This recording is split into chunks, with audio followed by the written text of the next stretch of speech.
नमस्कार. आज आपण करणार आहोत लीफ समोसा.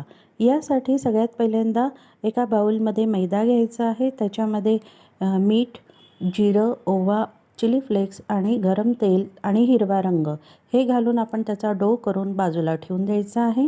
मग 4 मध्यम आकाराचे बटाटे घ्यायचे आहेत. ते उकडून स्मॅश करून घ्यायचे आहेत. त्याच्यामध्ये बारीक चिरलेली कोथिंबीर, मिरची, आलं लसूण पेस्ट, मीठ, मसाले हे सारं घालून आपण त्याचं छान सारण तयार करून घेतलेलं आहे. मग व्हिडिओत दाखवल्याप्रमाणे आपण मैद्याची पोळी लाटून घेणार आहोत. त्याचे 4 भाग करायचे आहेत. मग त्यापैकी 2 भागांमध्ये सारण ठेवायचं आहे. व्हिडिओत दाखवल्याप्रमाणे ते एकमेकांवर ठेवून त्याला छान पानाचा आकार द्यायचा. त्याच्यामध्ये एक टूथपिक घालायची आहे आणि मग त्याला कट करून मध्ये छान पान तयार करायचं आहे. ते मंद आचेवर तळायचं आहे. आपला तयार आहे लीफ समोसा.